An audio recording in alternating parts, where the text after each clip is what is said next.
Olá, caros alunos, vamos iniciar mais um encontro com a história.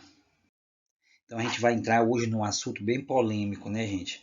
Que é a questão da ditadura civil-militar no Brasil e a redemocratização, ou seja, o golpe de 1964 e o terrorismo no Estado. Como a ditadura foi institucionalizada no Brasil, que a gente vai ver como foi que instaurou essa ditadura militar, aonde foi realmente que perdemos a liberdade de imprensa, a liberdade de realmente de ir ver, ou seja, foi negado aos brasileiros a sua democratização. O golpe de 1964 e o terrorismo no Estado. A instauração da ditadura militar. Então, tudo isso, gente, vocês já imaginaram viver em um lugar onde músicas, peças de teatros, filmes, notícias só podem ser lançadas ou publicadas com a autorização do governo? Foi a ditadura militar. Em um lugar onde as pessoas não têm o direito de escolher seus próprios governantes. Então, a partir daí, durante 21 anos, entre 1964 até 1985, o Brasil foi esse palco de terror. No dia 1º de abril de 1964, os militares ocuparam os órgãos públicos das principais cidades dos países e passaram a prender políticos, estudantes, sindicalistas, intelectuais, funcionários públicos e até mesmo militares que defendiam a respeito da Constituição. Os militares passaram a governar o Brasil por meio de decretos chamados Atos Institucionais, AIS, com o objetivo de institucionalizar a ditadura e fortalecer o executivo, garantindo assim os militares no poder para governar o país. Em 1964 até 1969 foram editados 17 atos institucionais que só seriam realmente revogados em dia 13 de setembro de 1978. O primeiro deles foi o AI1, editado em 9 de abril de 1964, que permitia que o governo caça mandatos e suspender direitos políticos de diversas personalidades, como Leonel Brizola, Juscelino Kubitschek, Jânio Quadro, João Goulart e entre outros. Os militares que se opuseram ao golpe foram de repente expulsos da Força Armada. O AI1 também determinou que uma nova eleição para a presidência da República aconteceria no dia 11 de abril. No entanto, essa eleição seria realizada de forma indireta, ou seja, pelo Congresso Nacional e não pelo voto popular. O presidente eleito do Congresso governaria até janeiro de 1966, quando teoricamente terminaria o mandato do João Goulart e se ele ainda estivesse na presidência. A partir daí, né, tivemos também, após o golpe de 31 de março, a tensão social política foi enorme e ficou marcada pela repressão que se opunha ao regime. Tudo isso, gente, ocorreu nessa primeira etapa, a instauração da ditadura militar. Então, 1964 foi o palco desse terrorismo, né, onde os militares ocuparam esse poder, né, e a partir daí prenderam políticos, estudantes, sindicalistas, intelectuais, funcionários públicos e outros militares que defendiam a Constituição. Eles derrubaram a Constituição e assumiram o poder dos militares. Passaram a governar o Brasil a partir desses atos chamado Atos Institucionais, que chama AIS, porque são vários atos.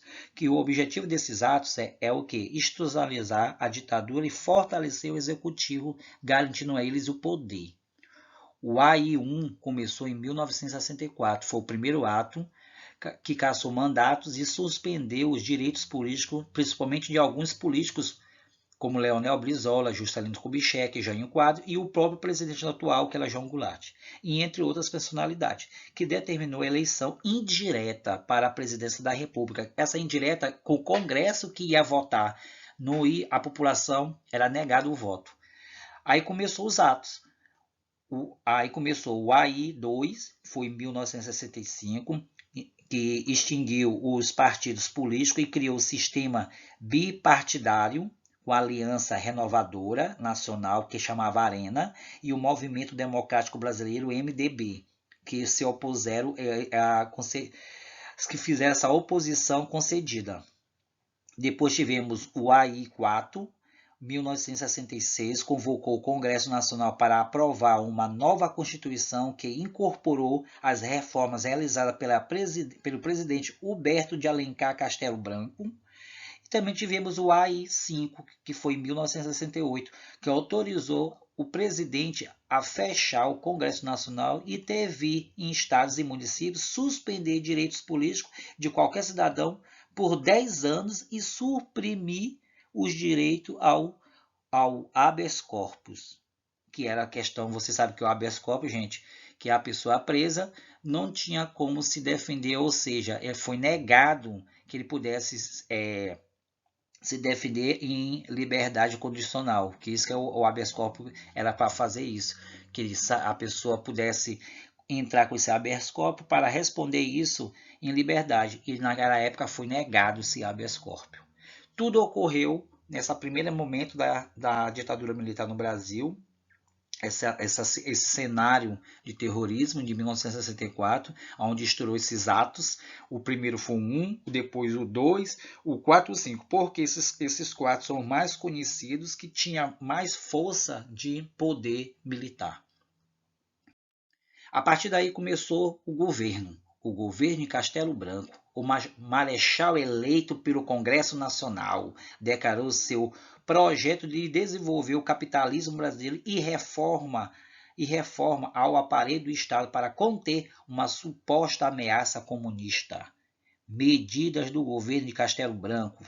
Então, a partir daí, ele jogou essas 5 medidas que era seu projeto para o desenvolvimento do capitalismo brasileiro, que ele tinha realmente interesse com outros países e também propagar a questão do militarismo, ou seja, da ditadura militar. Nessa intervenção dele, essas medidas dele foi a que ocasionou algumas repressões, que foi a lei antigreve, que proibiu a paralisação de servidores públicos, dificultou também a realização de greves no setor privado. Também tivemos a lei da imprensa, que limitou à imprensa sua liberdade de expressão, né? Essa liberdade de expressão e de informação dos meios de comunicação e previu punições aos acusados de violar seus artigos. Tivemos o AI-2, que a gente vimos lá no início, né? Reduziu as atribuições do Congresso e concedeu ao presidente o poder de baixar decretos relativos a questões de segurança nacional. Aproximação com a Aliança para o Progresso, que foi um programa dos Estados Unidos voltado para o crescimento econômico da América Latina e impedir o avanço do socialismo na região. Você sabe que isso também tem registro da Guerra Fria. A partir do momento que os militares entraram no poder no Brasil, com essa ditadura militar, e o governo foi liderado pela essa eleição indireta do Congresso Nacional, que elegeu Castelo Branco, o que Castelo Branco fez?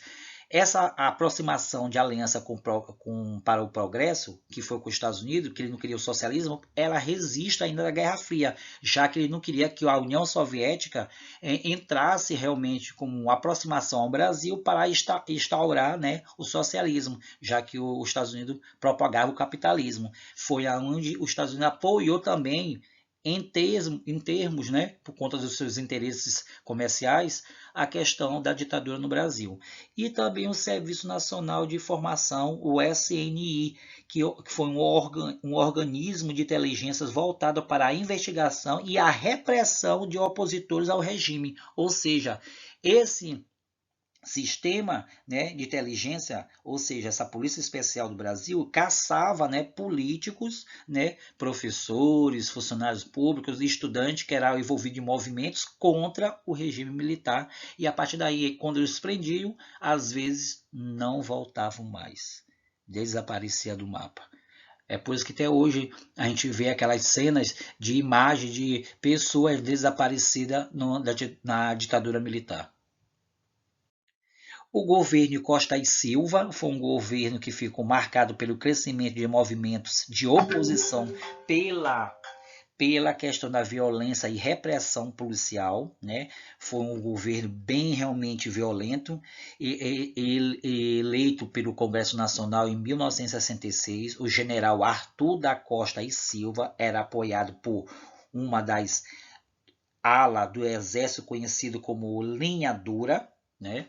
A partir daí o mesmo, né, era na clandestinidade. O movimento estudantil atuou por melhores condições de ensino, pelo aumento de número de vagas na universidade e, por fim, queria o fim da ditadura militar. Esse movimento estudantil se revoltou contra a política, né, militarista do Arthur Costa e Silva, que era uma repressão muito violenta nesse governo dele. Em 1968, os estudantes secundaristas Edson Souto, né, foi morto pela polícia em um protesto no centro do Rio de Janeiro, desencadeando assim manifestação a respeito à violência e à ditadura. O movimento era um movimento pacífico. Até então, o confronto com a polícia gerou a violência no momento, e a partir daí esse estudante Edson Souto foi morto, né, pela questão da violência policial, né, que era comandada pelo governo de Costa e Silva.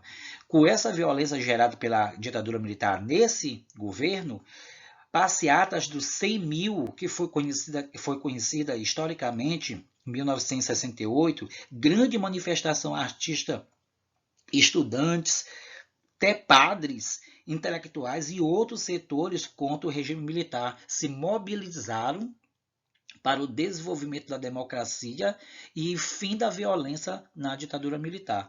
O AI-5, que foi conhecido, que a gente também vimos lá no primeiro início, 1968, influenciadas pelas Forças Armadas, intensificaram também o autoritarismo do regime para desmobilizar a oposição.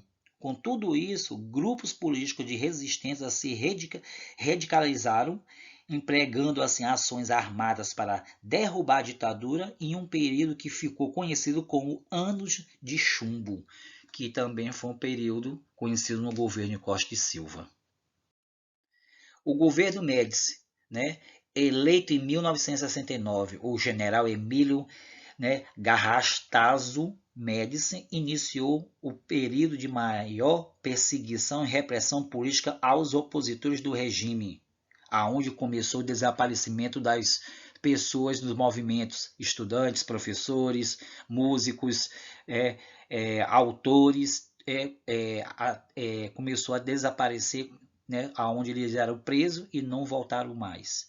Essa operação Bandeirante, ou BAN, chamado como OBAN, formada por oficiais das Forças Armadas e por policiais civis e militares que coletavam informações, que conduziam interrogatórios e combatiam movimentos de oposição à ditadura. Essa operação militar contava com o apoio dos empresários paulistas e executivos da multinacionais instaladas no Brasil, que tinha favorecimento ao crescimento do capitalismo por conta daquele programa que estava com a aliança desde o Castelo Branco, e a partir daí os Estados Unidos tinha essas operações para o aumento da produtividade deles e viu o Brasil um palco desse desenvolvimento do capitalismo, e a partir daí ele não queria instaurar essa democracia que tinha uma visão socialista. Nesse sentido, destacamos também o destacamento de operações e formações chamado DOI, que foi o Centro de Operação de Defesa Interna, COD, criado em 1970. O sistema DOI, o COD, dirigia a repressão política e a articulação direta com o Centro de Informações do Exército, que era o CIE. Essas informações levadas ao movimento, aonde eles começavam a centralizar suas forças para neutralizar os movimentos. E a partir daí, pegando os principais líderes dos movimentos, e não voltava mais essas pessoas.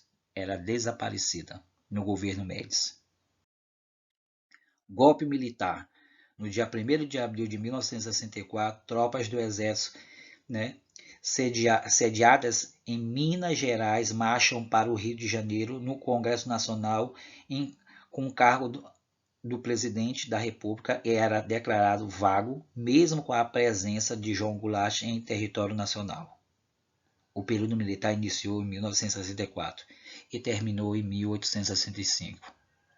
A partir daí, nesse período, foi um período de terrorismo, assassinato, violência, greve, manifestações, ou seja, o Brasil estava na beira de um palco, de um cenário que nunca mais nós tínhamos realmente assistido só em filme.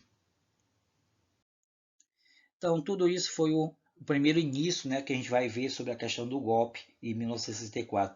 Tem muita coisa a mais que a gente vai falar sobre esse terrorismo instalado no Brasil, desse golpe, e na próxima aula a gente vai começar a ver alguns pontos decisivos a essa questão do golpe de 1964. Fique com Deus, fica com essa grande palavra, força.